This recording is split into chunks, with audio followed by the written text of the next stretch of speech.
Okay, ready? Here we go. The following program is sponsored by LBO Academy. This is the Lifestyle Business Owner Show, where we talk about the street smarts of small business. Your hosts are Aaron and Mayumi Muller, owners of 8 companies that run without them, and founders of the LBO Academy. It's your turn to discover how you can own a business that runs without you. Now, here's Aaron and Mayumi.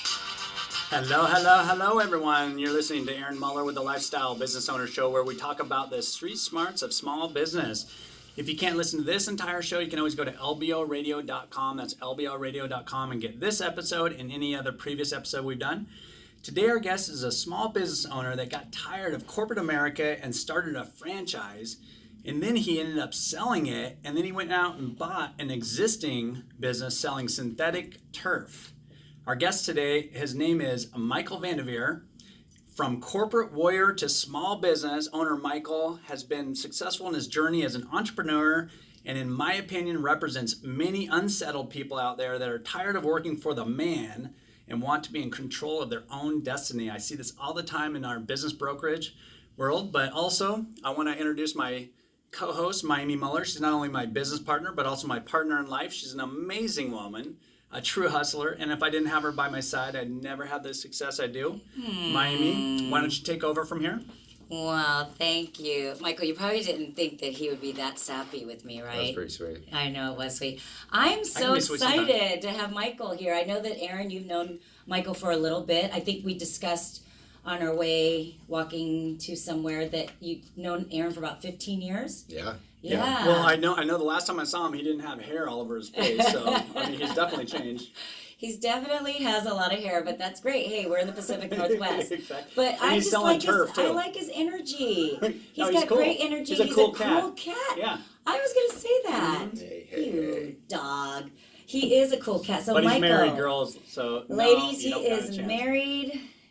But that's okay. You can look. This just makes up for what, isn't the hat's Oh, what's under the hat? Oh, yeah, I forgot about that.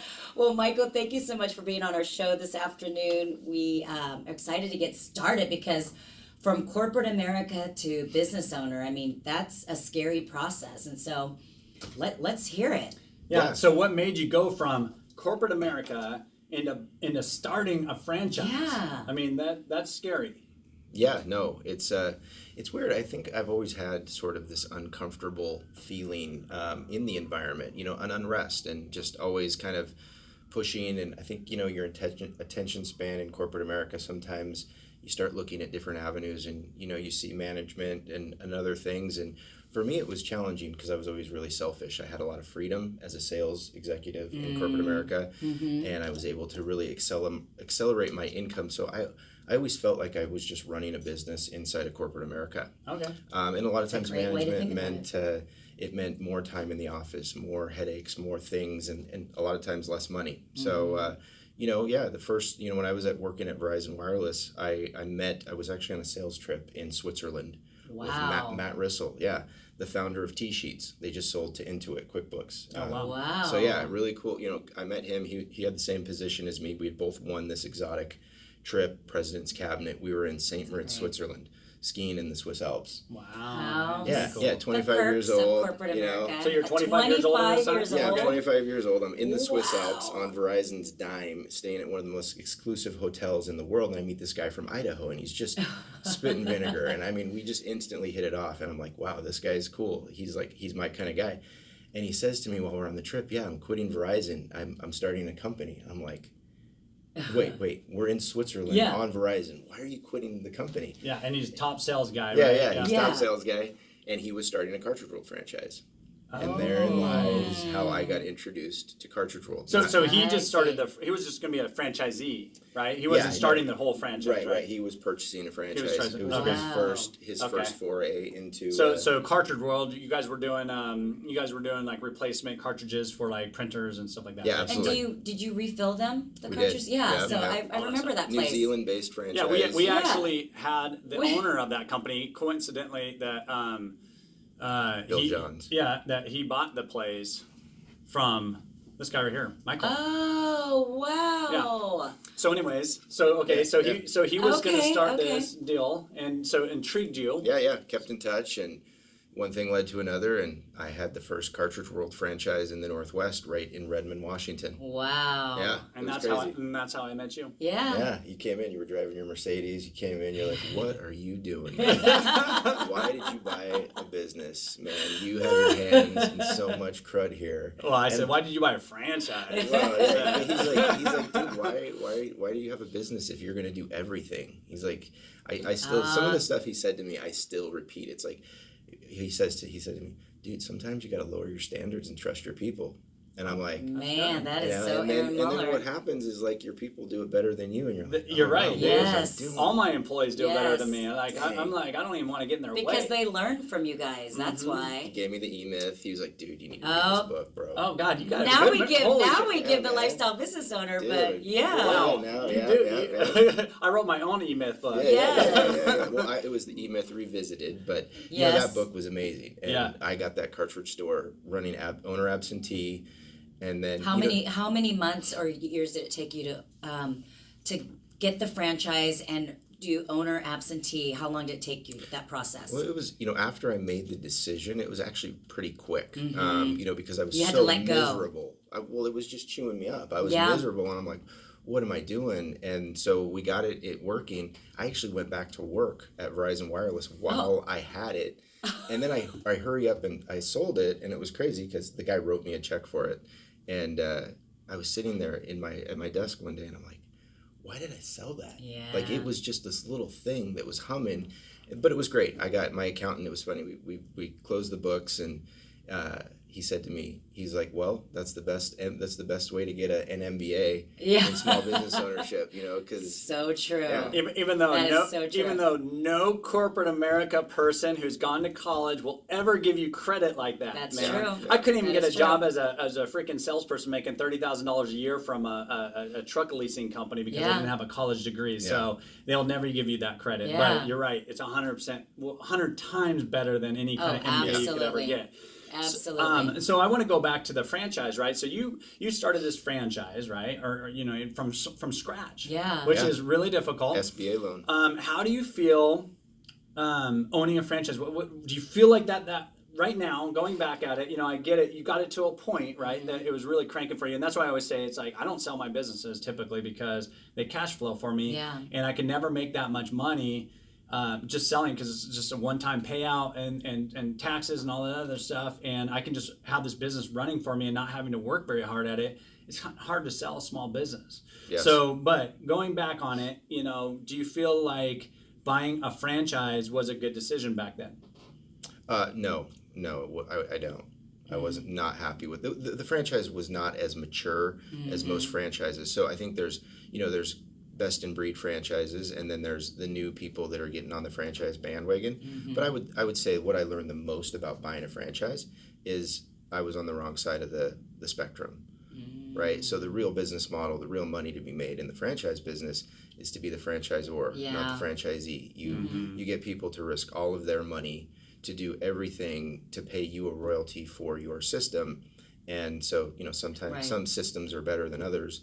And it basically told me that, if you're going to get into that business, you should be on the other side of it. Yeah. And did you realize that the amount of, pretty much you're working for the franchise. Yeah. Absolutely. That's how I always feel about franchises. Yeah. Franchises. And typically speaking, the money that you'd spend to have a manager run it, you're paying into royalties, right? Like that 8 to 10% could be a manager's wage Well, and to that's run your business. 8 to 10% is make or break in the world of certain Absolutely. businesses. Right? Absolutely. Yeah. And so you probably saw a little bit of that caused you to want to get out of it. Absolutely.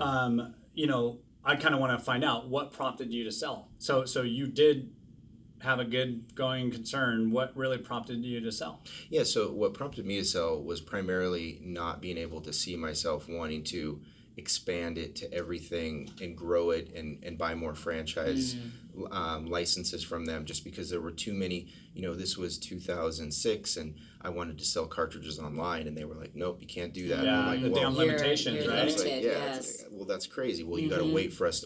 I go, I'm still waiting for the marketing to start. Well, you have to wait for the marketing to start, and you have to wait to sell online. But at the same time, you're paying into these funds, going, well, I'm paying you every month. Why aren't we doing ads? Well, they're like, we have to wait and sell more franchises because we can't run ads in Seattle until we have 8 stores. It's like, well, that's a joke. Yeah. And I bought a franchise not that long ago, going against everything I ever preached typically, and I did it though because it was a windshield replacement place, right? And they had connections with all the insurance companies, so I could get on the fast track, because you would have to normally be in the business for a year to even get into any of the insurance companies. So that was my decision-making process of doing it.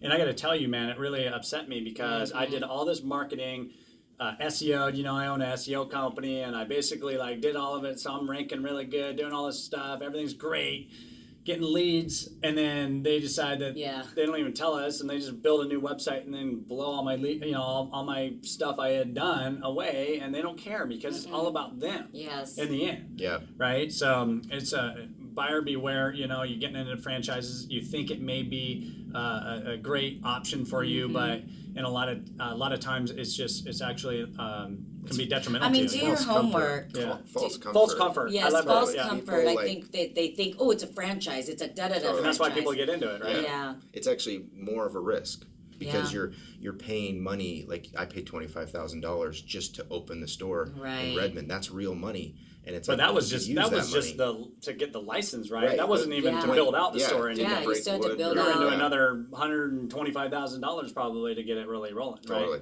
Yep. Wow. So. Well, that one's gone. So let's tell everybody who we're talking to again. We're gonna go here in a little bit. I just wanted to get one more question in from Michael. Okay, so do you have a question for him? Mm-hmm. Okay, so you guys, we are talking with Michael Vandaveer. He's a small business owner that got tired of corporate America and started a franchise, ended up selling it, and then bought an existing business selling synthetic turf. This guy, I love synthetic turf. So if you are looking for some synthetic turf, make sure you go to syntheticturfnorthwest.com. Use syntheticturfnorthwest.com. You can follow the Lifestyle Business Owner Show anytime, anywhere on Facebook or Instagram. You can also listen to Lifestyle Business Show anytime, anywhere on lboradio.com. So we have about 30 seconds. You know what? What I love that Michael said is he's got a 15-year-old daughter that he is putting to work. I love business owners and entrepreneurs because we know the advantages and what we're giving our children by putting them to work. Start them early. Yeah, we'll see you in the next segment.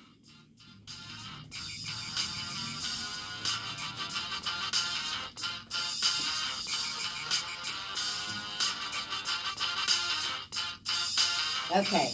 right. More of the And then Lifestyle one more Business segment. Owner Show coming up. And this will be about the turf The company. answer. Well, Yeah. we're gonna be talking about this stuff. Sure. Oh, yeah. People don't want to hear about the turf. We'll talk about. Well, we'll we're plug going to the hear turf. about how he got into it. Yeah. Like we'll what plug the made turf. you Don't worry like- about that. But they're not going to be like, I want to hear like a whole segment about the turf. No. Like I told you, employee It depends on what kind of management, turf we're talking about. sales program, stuff like that. Yeah. Cool. So we, our listeners are really about people want to kind of hear that real world story of how you got into business, why you made decisions, what's your challenges, how are you overcoming your challenges, stuff like that. And right? I love the corporate America because I feel like you're a lot perfect. of people This is our are demographic fearful of becoming a business owner coming from corporate America. Yeah. So you took that chance, and Did you I'm ever sure you're connect glad with you did. Jason Campbell? No. Okay. Well, maybe I did. He's ready to make that move. Top guy podcast. Let's talk about it. Yeah. Okay. You guys ready? You ready, Hans? Yep.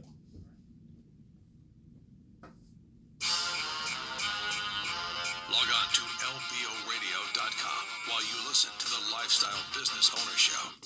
Now, back to Aaron and Mayumi Muller.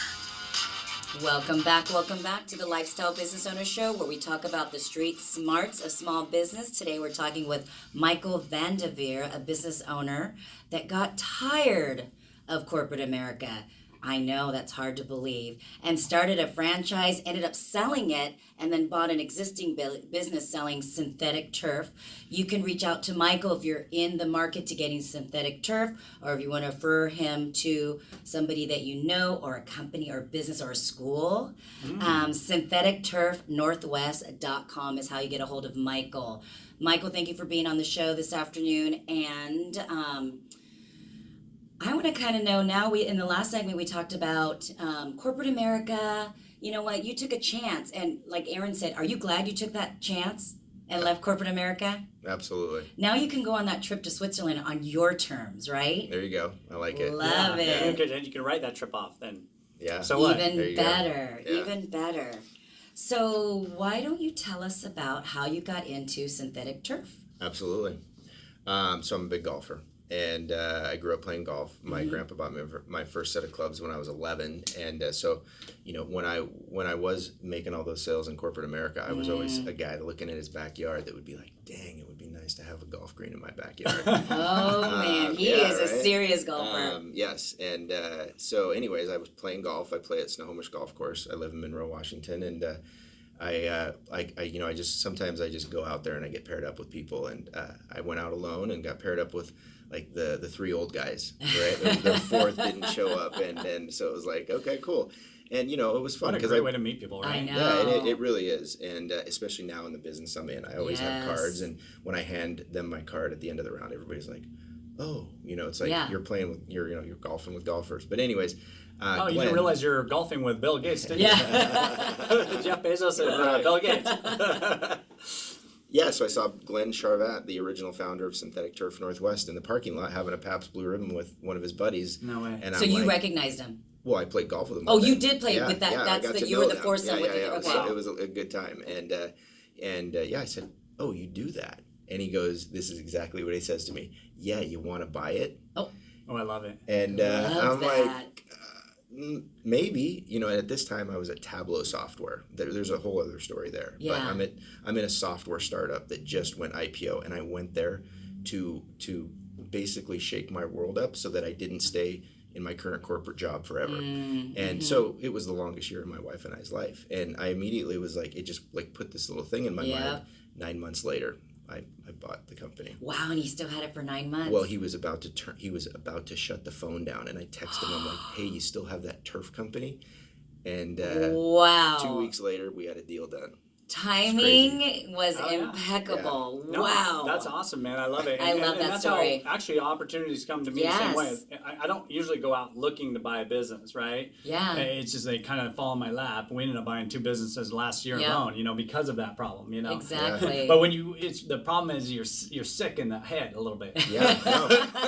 I tell people, like, I went to Tableau. I told my wife, it's going to be tough. I'm going to go here because I don't want to stay here. And she's like, okay, whatever. And it was a long year. And Tableau's come a long way. They're a great company, but it just wasn't for you. But Yeah, it wasn't for absolutely. you. And if Yeah. you You're feel an like that, you're an entrepreneur, entrepreneur, man. Yeah, That's your spirit right there. So that's going awesome. Yeah. I know it's going awesome because you've been growing leaps and bounds. So can you tell us a little bit about your growth that you've had in that company? Yeah, absolutely. So we've grown at almost an order of magnitude, 10x since I purchased the company. Oh, 10x. And it's just been, it's great. Glenn, he owned a job, right? He kind of owned a job. He was the journeyman. He wanted his hand in every install. Yeah. He didn't want to scale. They didn't want to show people how to put turf in because then they thought they would be their know. competition. Yes. And so we've really opened up a whole new world of like, wow, this is a huge market. We want to bring awareness to it. We want to, we've actually trained other landscapers and we help them. And That's we've started a great. mini franchise system of our own. We have a dealer program now because a lot of landscapers want to offer it. Right. But they just they're nervous because they don't want to sacrifice their reputation because they don't know what they're doing. Right. So yeah, it's been great. And, right now we're one of a few companies that really focus on it. So, and it's a seasonal business. Yeah. So we're always, we're trying to scale the business and be able to take care of everybody that wants turf and then be able to sustain our employees and our company through the Throughout winter. the so rest It's we like can start it's all like over. the asphalt It's the asphalt, sealers. yeah. Yeah. Same The thing. seal Yeah. coat guys, Yeah. same thing. I Yeah. mean, they're busiest where they make all their money is in the summer. Okay, so you have grown. How long have you had the company? So I'm in my 4th year. That's great. Fourth Good year. job. So you've been rocking, and you contribute your growth to, like you said, just creating more Creating systems, yeah. and empowering all your employees to Yep. kind of like help you build that company, and not being all reliant on you to micromanage every little thing. Or I mean, or do you have something else that you want to contribute to? Yeah, no, I mean that's been it. I mean, it's definitely a business that you need to, if you want to scale it. We had to add people in places, and absolutely right. I have an office manager, an operations manager. This year we added a sales team, which has been amazing. And Great. I was kind of kicking myself, going, "Man, I should have done that sooner." Yeah. But it's good because we were able to sell a lot more turf than we can install right now, and to those points of just being able to get it done, keep the quality up. There's only so many trucks that I want to put on the road right now. So, Right. but we added 2 sales reps this year, which has been Wow. really phenomenal. So now it's fun to really step back and think about, okay, and have that quiet time to Right. just think. One Yeah. of the things I was realizing last summer, it's like my business is suffering if I'm in my car driving all around the Northwest selling turf. Yes. Right. So absolutely. adding the sales reps has been huge. So I have a Beautiful. question about sales because that's my background. So did you like have them shadow you and so that you can teach them how to estimate, or did you implement a sales program, like, because your background is kind of sales, right? Management, business development. So how did you incorporate the training process to your sales team? Yeah, so a lot of what you described. Shadowing was a big thing, and coming from technology, specifically the wireless industry, it's exciting because I would always be selling these solutions and working with these business owners that were successful, and I would walk out of these meetings going, "Man, if I had my business, I would be doing X, Y, and Z." And Perfect. the cloud and Yep. applications, there's so many crazy good applications. We have a very cool CRM, ProsperWorks. good. It's powered by Google. We use timesheets in the cloud. We use iPads on site. So we really That's great. provide a cool upfront presentation to customers Yeah. that builds a lot of confidence. And that's what we implemented with That's our sales reps. great. That's Yeah. how you got to do it. Love People it. are very visual about that, especially I mean, we're in a because of technology, competitors. and we're in such a technology you gotta society take your right iPad now. to Like, go if you're- estimate. If you're behind the times in technology, it's kind of sad, especially if Yeah. you're in the Pacific Northwest. I mean, Absolutely. we built estimating software Yeah, for for- our salespeople Yep. to basically just bid on pressure washing and truck washing. Yeah. And it's all in I an don't app, have you know our what I guys mean? go out with wheels. You know what I mean? Yeah. You take a laser measure and you put your measurements in our app that we Yeah. created for you guys. And then we Love send it. you a link. Yeah. You know. You got to leverage technology. Yeah, that's great. Good for you. So I want to take a step back and I want to talk about buying a business versus starting a business, because since you've done both, Yeah. and it's really cool that you have done both, because you can really shed some light on the process and what you feel like is a better deal, because we teach something one Yeah, thing. yeah. I'm not going to say because you probably already know, but what do you think? What are your thoughts on buying versus starting a business? Yeah, I mean, it's obviously harder, right? It's like it's start. harder to start from scratch than Yeah. it is to buy an existing business. You just have that runway, and generally, if you're starting a business from scratch, knowing what you know, it's kind of your first venture generally. Right. And a lot of people they think about a business more about their own personal connection and this idea that they want to have that maybe isn't already proven, and they kind of get around that, versus once you've kind of done that and been in the trenches and realized how hard and difficult that was, you're thinking, okay, what can I improve upon? Where can I kind of pick up where somebody left off and they weren't really Right. in it like they could have been. That's great.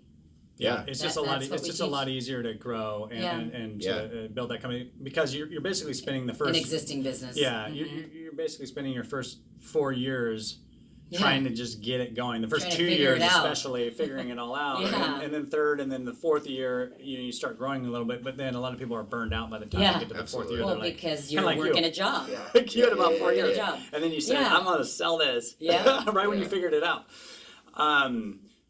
I like to talk about company culture. I like to talk about because employees is such an issue right now. Like, because unemployment, is just so low, and it's So so low hard to right find now. good people. What kind of Boy. company culture do you set up in your company?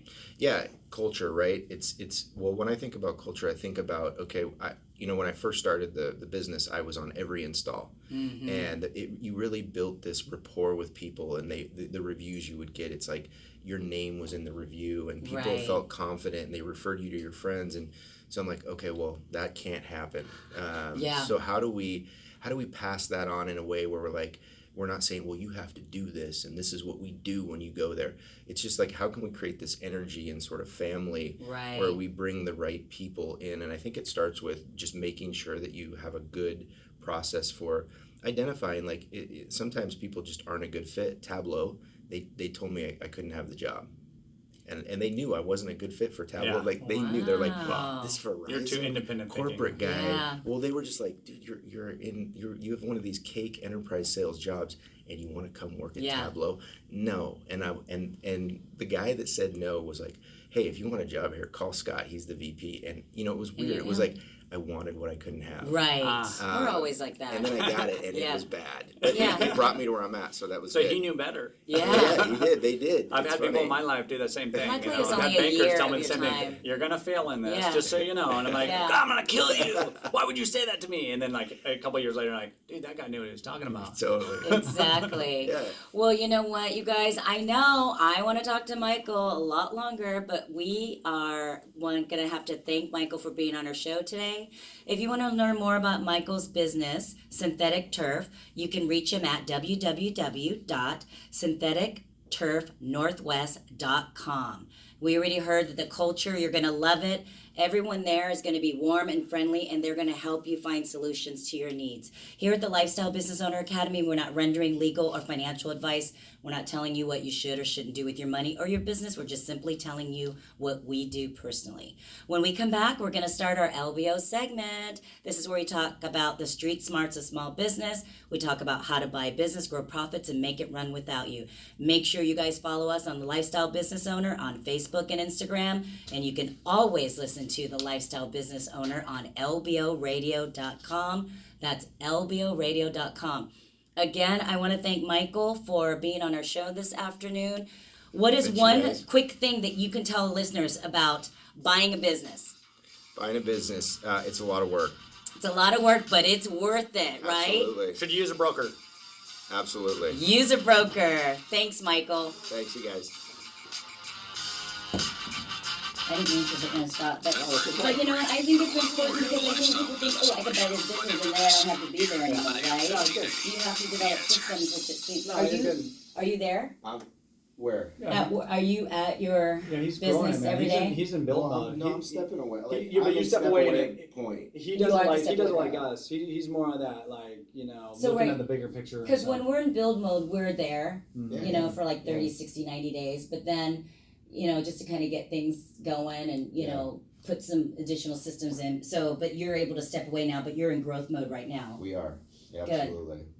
But I love that. And you know, my tendency is to a fault to hold on for too long sometimes, and so you know that's part of what I've been looking for as a business coach. Mhm. You know, somebody that can. Once I added the sales reps, I went like this. Oh my gosh, I added maturity into the conversation, Mhm. and it really kind of changed. Like, oh my gosh, so I immediately was like, okay, who are my mentors? Who are my people that I can kind of connect with, so that I have some of that maturity and decision making and things like that. But it's been, you know, the last 3 years has been crazy fun. It untapped something in me that I didn't think I had. I was like, good. I don't know if I could do a business again. And then I found this reserve now that I've been having fun with the business. But it has been nice to be able to take a step back. Yeah. Almost, you know, it's just been like, I have to kind of go, okay, don't get too, you know, make sure that I've got the checks in place before I get too comfortable going out wake surfing on the boat. No, I think it's, well, I think that, you know, there That's is my a new benefit addiction. from, we run small businesses like large corporations. And because you came from corporate America, there is, you know, we scale it way down for our small businesses, but me coming from corporate America and Aaron have not really ever worked in corporate America, it was so nice that we could kind of like collaborate. I tell you, you know, tell him what we did, you know, with our freaking, you know, ride-alongs and our scopes and our specs, and just we really realized that we put it like together. building the sales force, right? The Like more that, we that's grow- a skill set that you learned from corporate Yeah. America. And you were able to implement it on Yeah. a smaller scale, Yeah. you know, which the is more great. we grow, the more I get back to corporate America. Yeah. It's crazy. Like Yeah. you leave, and there's something fun about being able to get the corporate America thing back, but when Yeah. you're the boss making all the calls. Yeah. Like it's way better than. Are you part of BizX? I was. I You're not was doing it just anymore? thinking Yeah, that. I was thinking, oh, you'd be Do you don't have perfect. any money in it? I want to say, I think I have some credits in there from joining. When but it when just did you didn't work. last join? I mean, when did you quit? I quit probably last year. Yeah, you Oh. just didn't have enough things you wanted to buy on it or something like that. Yeah, and it just didn't like. Because your it tickets are pretty didn't- big, is It why. didn't work for us. Yeah, hard it for wasn't. But if you have credit, they have business coaches Yeah. Yeah. that you can get. I mean, Yeah. why let? That's money, man. Yeah. I mean, you could forward over us. Yeah. I have no problem. Well, what I was saying going to say, but what yeah. I was going to say is you could use your money there and join our academy, and then we Yeah. can work together. So Dr. Gosh, who is this guy? He started he was one of the founders of Keller Williams in this area. Dr. Winston. You heard of him? I got to send you his stuff. I got connected to him through a very successful real estate agent. Really, really smart guy. Met with him, had lunch with him, and he had a lot of really good things to say. And he's done well, and he's whatever. Maxwell, Tom Maxwell, who's the guy, the author? that's not. Oh, yeah. John Maxwell. John Maxwell. He's worked closely with John Maxwell. Yeah, He they had a do lot- their team he had a meetings lot of with things John to Maxwell. say. He sends me a proposal for business coaching. I'm like, cool, this guy's gonna 10x me. He's gonna help me. And it was 3 hours a month. Guess how much? Well, it's probably 25,000. I think it was like 10 grand a month, eight grand a month. It ended up being like 25. $1,500 an hour to spend an hour with him 3 times a month. Yeah, no, and you can No. never get enough from somebody like that. No, you Yeah. will That's never. what I always 3 say. hours. Like, You need a do you, retainer. you always talk 10x. Do you like Grant Cardone? I haven't. Oh. He brought that. He brought The that. 10x Yeah, thing. yeah. So Oh, that was a yeah. huge book for me. Like Yeah. That was a big that's book what for us. catapulted me to a whole Yeah. other level in my life. Like really to the next level of Yeah. everything that we've done. And he charges like 5 Gs for like Yeah, an hour. for 30 minutes. Yeah. No, it's an It's hour. like, or was it an something. hour? Yes, and it's just like, dude, I don't care how great you are. You're Yeah. never No. gonna teach me something in an hour. No. But anyways, ours is like a couple grand, dude. Yeah. And like you get all these videos, but then also we'll have more personal. We did over stuff. 100 If you want videos. to, if you want to Yeah. do it, we have 110 videos of just all kinds of stuff. Cool. And there might be some things you don't care about, don't need it. Yeah. But then some things that'll help you. Plus, there's Love the whole question, comments, and all that kind of stuff. So Yeah. let me know if you want to do it, Absolutely. and we can do it on trade if you want. If you Okay. have anything, you can do half Yeah. part of it, whatever. You guys need turf? We do in my at my shop, but it's too much, man. I mean, my thing's a couple grand. Yours is like 10 grand. Yeah. Where is your shop? Right on Avondale. Okay, that's the one. Yeah. Okay. Yeah. Yeah, because I would put it there because it's just always dying, all the damn rodents Yeah. and stuff, and they're The whatever. other two, we don't need them there. Yeah. I mean, well, But it'd this be nice to partic- have turf for them. You guys No. kicking me out? What? I gotta get Oh yeah. We gotta do all the other Oh, yeah. segments. Oh, I'm sorry. So Forgot do you about it. do schools and stuff too? I was hoping because Nice I to like. meet you. Do you do schools? We do. Okay, good. I We love do Let's that. sports let, field. let's and she's always out, dude. Like all kinds of contacts, so it'll I be a do good have a lot It'll of be plans. she'll be a good connection for that. And then let's have lunch. Yeah, Wanna do that? let's do that. Yeah. Okay, absolutely. I would love it. That would and be then gamble, fantastic. Jason. Yes, I feel like well, we're gonna talk about Yeah, that because I can't remember if He I wants to talked about buy into me. into you. Yeah. Okay, well we'll talk. So, yeah. We'll go to lunch. All right, brother. Bye. Thank you, man. Michael, bye. See you later. You know how to get out? Yep. Okay. Ready? Yeah. Oh, did I stop it? I don't think so. Okay. Do you want to keep going through? Yeah. Oh, yeah. Oh, I did not stop it. Okay. All right. Oh, ready? Ready, honey? This is goal setting. All right. Yeah. Yeah? You lead the way. Okay. Oh, I don't even have that. I don't even have the sheet. I stuck it in there.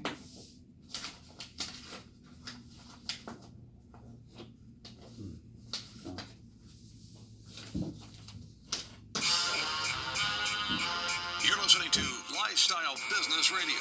When it comes to success in life and business, it matters who you take advice from. So let's get better acquainted with one of the hosts, Mayumi Muller. Mayumi is the quintessential cosmopolitan success story. Born in Japan and raised in the United States, Mayumi's Japanese and African American heritage has helped her learn how to connect with people from highly diverse cultures and backgrounds. Following her coursework at the University of Washington, Mayumi pursued a career in modeling, working professionally in major metropolitan areas throughout the United States and Europe. During this time, Mayumi cultivated an elegance, charm, and winning attitude that crowned her Mrs. Washington State in 1995 and landed her less than 5 places away from achieving Mrs. America. Since that time, Mayumi has raised 5 amazing children while attaining to the highest levels of success in every field she's entered. A President's Award-winning real estate agent for John L. Scott for 10 years, the top sales rep of a Fortune 500 company, owner of 8 multi-million-dollar businesses, and the world's #1 trainer in self-running business ownership. Learn the secrets to success in life and business from this amazing woman at the Lifestyle Business Owner Academy website, lboacademy.com. That's lboacademy.com. Why build a business when you can build a lifestyle? Well, hello, welcome back. Why build a business when you can build a lifestyle? You know, I loved our last guest, Michael. Boys, he went from corporate America to corporate America to building a lifestyle for him and his family. So you know what? Look into that. And how you can get started on that is ordering Aaron's book. It's out on Kindle. Any of your local bookstores, Amazon, Barnes & Noble, The Lifestyle Business Owner. And we also have our LBO Academy. You can go to our LBO Academy, sign up, and that's where we teach you how to buy a good business, build systems, grow profits, do employee management, like everything you need to know from A to Z on buying and building a business and stepping away. And if you own a business, we give you all those skill sets. Absolutely. So you don't have to just be buying a business. And you know, it's just like what Michael was saying, you know, he is in growth mode right now. And I think that a lot of times, like he said, you know, he didn't want to be complacent in his business. It was going great. He knew that he needed to take it to the next level. So he hired a sales team. It costs money to hire a sales team, but he did it. And he is very successful now because he was able to take that off his plate. He even said he's looking back and going, why didn't I do this long ago? Right? Absolutely. So I love that. I love that. So in this segment, we're going to talk about my favorite thing, because I'm like the rah girl. We're going to talk about goal setting, because I think, you know, it's June right now, soon to be July. We're 6 months into the year. And are you where you want to be or where you need to be from January 1? It's not too late to get refocused and get back on track. And I'm going to give you guys some ideas and suggestions on how to just get back on track, or if you're on track, how to continue the process so that by December 31st, you've lived a good year. Right? Yep. And you know, Mayumi, I love the fact that you love this topic, because honestly, it's really hard for me. I'm not wired the same way as probably a lot of people that feel. I mean, I think there's a lot of people. More people are like you on this. I've had conversations with people. I think Colin, our brother-in-law, even had something like this about, you know, goals and all that. And I was like, well, I'm not really like that. And you know, it's weird because I personally don't do well by writing down my goals and doing it that systematic way. I have them already in my head, and I just feel like less cluttered, which sounds really dumb. But if you look at my desk, you would see you know, all the his desk messes. and his car. I mean, and I've been working at home a lot lately, you know, and the desk is just getting bigger and bigger, and I have another desk that I put in there, and I mean, we're talking like... he basically brought another 6-foot-long table to add more. That was part of my cleanup, man. I was trying to clean up. But anyways, I'm sitting there going, you know, if I start writing goals down, now I got more papers of goals sitting there, or even on my phone. I mean, I just feel like the time I spend writing those goals down. Anyways, but I want you to prove me wrong, and I want you to help me through this process and teach. I mean, I guess a lot of people, you know, really need this skill set because they just won't hit their goals. I know for myself, if I put it in my head that I'm going to do something, I do it. I'm period. And you know what, Aaron, you are probably less than 1%, you know, of the entrepreneur and business owners. You're an anomaly, because you're right. You know how you can measure whether or not my husband is accomplishing goals, setting goals in his head. What's my mood? No, it's the success that we have. Owning 8 companies, multi-million-dollar companies that run without us. And so, but the great thing is Aaron and I can do different things, different ways, because I am a visual person. So I'm going to run through it really quick for you guys. And Aaron can chime in, because I know he's going to want to. But I'm going to give you some lessons, but the main thing is you have to set your goals, right? So set a deadline for your goal. So a goal without a deadline has no urgency and no real beginning or end. So if you don't set that goal, then you're not going to create urgency because you're not going to hold yourself accountable because you haven't said it and you haven't written it down. And that's my gut. My gut sits there and starts turning It's because in Aaron's that's gut. my urgency. Okay, Yep. next. So make a list of everything you're going to have to achieve to hit your goal. So you guys, we're June here. We're going to be July 1. So from July 1 to December 31st, I want you guys to write down everything that you need to do to hit your goal. Then you need to organize a list into a plan, right? And you start with the most priority and work your way to the least priority back. Yep. What I like to do and what I did when I worked in corporate America is that, you can set it to whatever you want, 1, 2, 3. I just did 1, 2, 3. My main number one priorities were always the number ones, obviously. And then throughout the day, after I'm looking, I'll know what my 1s are, my 2s are, and what my 3s are. All right, so I'm going to talk My about 3s are like tasks. Yeah, and I'm going to talk about my 1s, right? Yes. The 1s are the money, right? Yeah.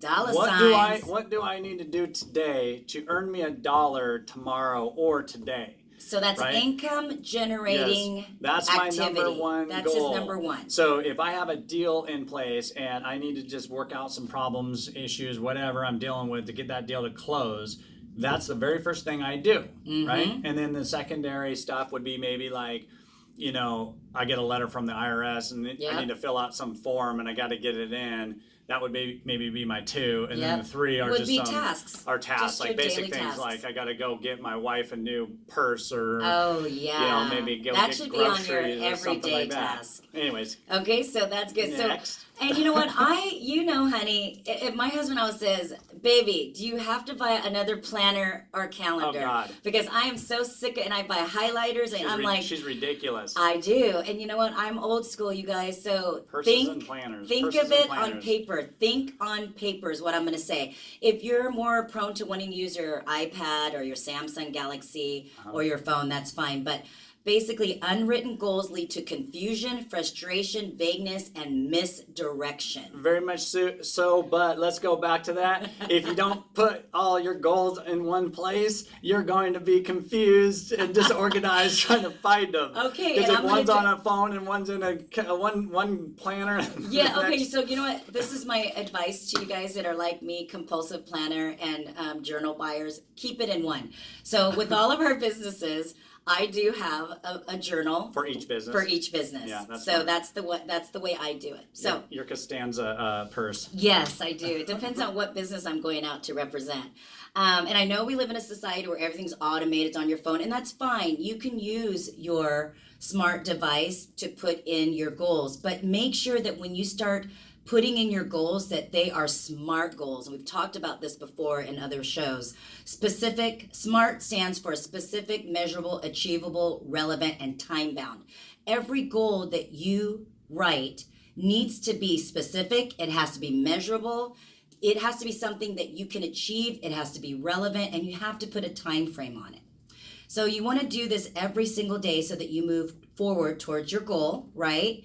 And you need to build this system into your daily plan and calendar. It's so important.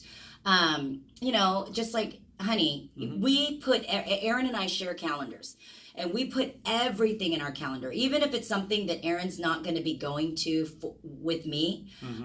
It's okay because he knows where I'm going to be and what I'm going to be doing. So that way he can utilize that time to emphasize on whether it's a 1, 2, or 3 goal for him. If he's going to be working on the IRS stuff, if he's going to be working on a task, because he'll have an hour or 2 when I'm not going to be with him, right? Where you can focus on that. Well, and I like your advice because you really to create a habit. I don't know. There's 21 sayings days. to that, like 21 days of doing the same thing Creates a habit. And I mean, I know that it's hard for me to get to that habit stage. Right. I mean, I might do something for like 5 days or 7 days. My and husband's then- like, squirrel. Yeah. So anyways, if you can do that, and really, I mean, if you're having a hard time out there accomplishing your goals, you need to listen to this advice, right? Yeah. If you're hitting all your goals and nothing, I mean, then who cares? You know what I mean? But if Keep it on. if you're really not, and you're going, why can't I ever do this? You need to be listening to my wife, Mayumi's advice, because it will get you there. Absolutely, you will get there. Okay, so whatever you don't accomplish, right? I'm gonna go really fast because I only have 2 minutes. Whatever you don't accomplish on your list, that's fine. Don't beat yourself up over it.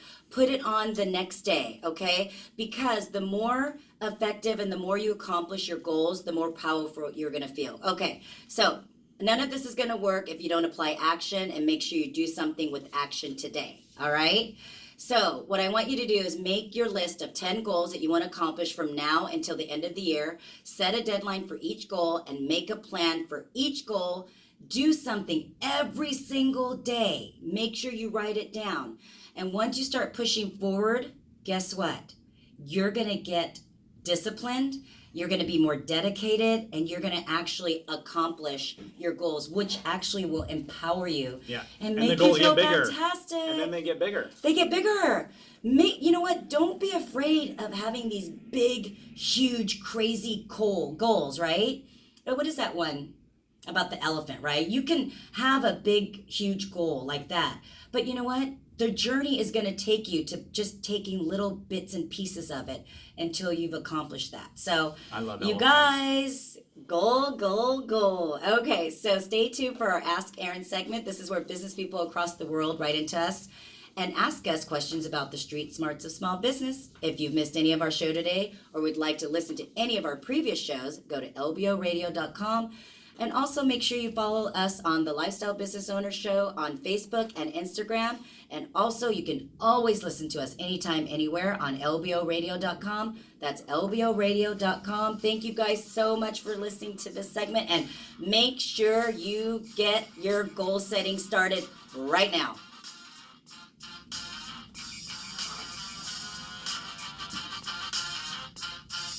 I'm glad that you said that, because it is good that people that, We'll be that back don't with do more it, of the but Lifestyle Business Owner Show. if After you're this not brief to the break, level that here you on AM are, 1590, The Answer. Right. Okay, so hold on, let me just read these. David, hold on 2 secs. We're just gonna run through 2 secs. We're gonna run through these questions real quick. Hold on. You talked about yourself.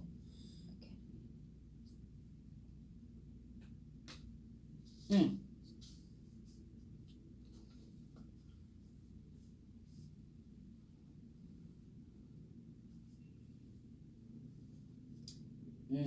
That's a good one.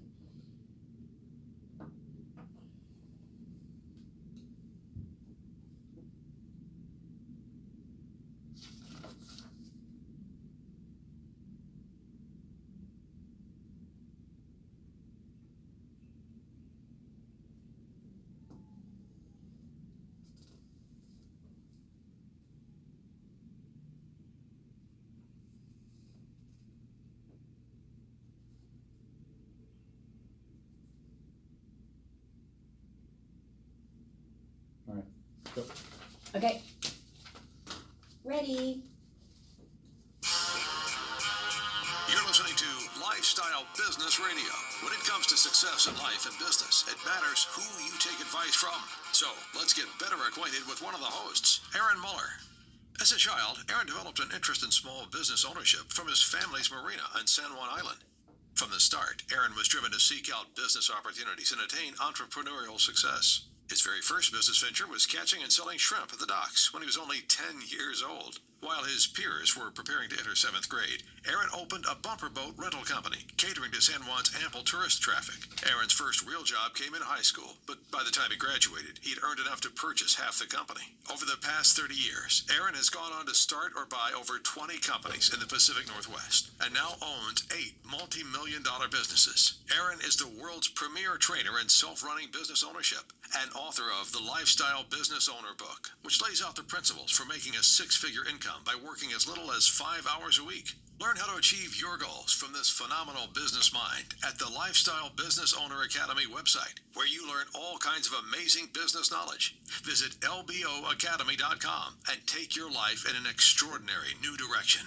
That's lboacademy.com. Why build a business when you can build a lifestyle?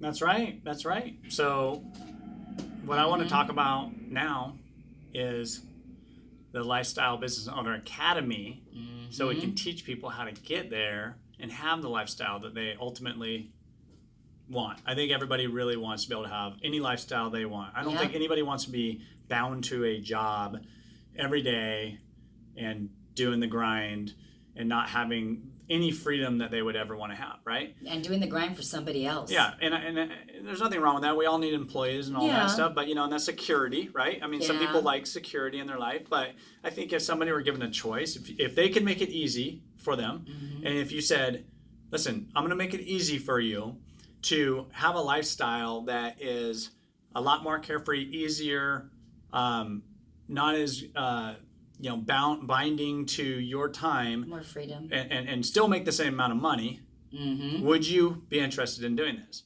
And I think that 99% of the people would say, yeah, I do that. Yeah. So it's a lot of it's fear. So we teach how to do it without having so much fear in the process, and kind of empowering people to teach them how to do it. And we're by their side the whole process, and that's what our academy is about. Yeah. It's about, we have over 100-something videos of us giving instructions on how to do various things, whether it's marketing, financial planning, financial analysis, employee management, the lifestyle business ownership mentality, things like that. We teach you all through that, and we have a question and comment section where people can all chime in and help each other out, and we get in there every day and make our comments and help people with their problems that they're dealing with. Yeah. So we're always going to be there for you. So get on the academy. You'll never it'll probably be the most valuable thing you ever do in your business if you're in business. And if you are looking to buy a business, we'll probably save you thousands of dollars just with the experience of how to go in and buy a business, and a good business from the beginning. Absolutely. Right? So and you can start out by buying the book if you don't want to do the academy. Lifestyle Business Owner book. Yeah. And you can get free videos. You can get free videos at lifestylebusinessowner.com. Absolutely. We do some great 4 videos? Yeah, there's four free videos. 4 free videos. And we're not talking like Instagram 60-second videos. This has very, very good content on how to, to buy a business, or if you're in a business, how to grow it. So it gives you a little snapshot of our academy. Awesome. So let's get to these questions. All I want to thank everyone for writing in. We always appreciate that. So Benny from Stockton, California, favorite way to follow us is YouTube. So you've talked about the Lifestyle Business Owner Academy, where you teach people how to own a business that runs without the owner. Where is this academy and how do I sign up? Well, perfect. We already, it's the Lifestyle Business. It's Lifestyle. Lifestyle Business Owner Academy. No, lifestylebusinessowner.com. Yeah. Oh, yeah, you're right. Isn't that to the free videos, though? No, lifestylebusinessowner.com Yes. is the free videos. Right. And then if you want to join the academy, which is where he wants to sign up, it's lifestylebusinessowner.com. Okay, so lifestylebusinessowner.com. Benny, you can go on there. It'll say sign up now. You click on it, and we will see you inside. There you go. Yeah, that's Boom. what Oliver says. We will see you you know inside. what? It doesn't matter where you go. If you just start typing in lifestyle business owner somewhere, Oh, you're going to yeah. find it, and you're You'll going to figure find it it. all out. And then you can read about us, and you can learn more about it before you even sign up. So Absolutely. So Bob from Rapid City, South Dakota, favorite way to follow us is email newsletter. I own an auto, this is a long one, so thank you so much, Bob. I own an auto repair shop, and I'm having trouble finding good technicians. The older technicians are retiring, and the young people these days aren't really good in really going into technical schools to learn about automotive repair. I was talking with my friend, and he said this is a trend that's going on nationwide. Young people are taught to go to college, and they end up with a lot of student loans, debt, and no white-collar job. We are really lacking a skilled workforce in the blue-collar jobs like automotive technicians, electricians, and plumbers. As a business owner in one of the technical trades, how do you find experienced workers when the older guys are retiring and there aren't any or many younger people to replace them? Yeah, it's a great question. It's a wonderful question, and I feel like down the road there's going to be a paradigm shift. I think that we are are getting rid of all these, people to do these trades. We're kind of encouraging them to get into technology and all this. But what's going to happen to our society? We have Right. no tradesmen. How are we going to even function as a society? And so there's going to be this. All of a sudden, the wages and the prices are going to go escalate up so high that people are going to get back into it, right? Because I already see it in our industry. The wages have dramatically increased for just some of the labor jobs that we have out there, and it's because lack of employees out there to do it, right? And so, anyways, it's a problem. Yes, I agree, and I'm constantly looking for people in various industries that we have. But you just have to be persistent with it. You have to pay on the higher end. If you pay on the higher end, you're going to have probably a few more options than the other people. So you're not going to be able to get the cheap wages that you're used to. So maybe you're going to have to raise your prices in your business to make sure you account for the higher wages that you're paying. But as long as you do that and you have a good work environment and you create a good culture and maybe you have a hiring bonus and things like that, you will ultimately find somebody. It used to be like in the automotive business, because we own 3 auto shops, it used to take like 1 week and I'd find somebody good. I used to always hear this back in the early 2000s, how hard it was to find people, right? And I'm like, what are you talking about? It takes me a week. It takes me about 3 months now to find a good person. So it is harder. You got to recruit. You got to do, think outside your little box and make it happen. It's about everything, right? There are people out there. Team, right? Utilize your team, everybody. Because they know people. Your whole network of everything, and be a good person and be a good boss and never give carrots out that you can't deliver. Oh, I love that. Never give carrots out you can't deliver. Okay, Zach from Paulsville, Washington. Favorite way to follow us is Twitter. In your book, The Lifestyle Business Owner, you talk about what the kind of tasks a business owner should do personally and what kind of tasks they should hire out. Specifically, you suggested doing the marketing yourself and hiring someone else to do the bookkeeping. Here's my question. I'm not a good marketing person and I'm really good at bookkeeping.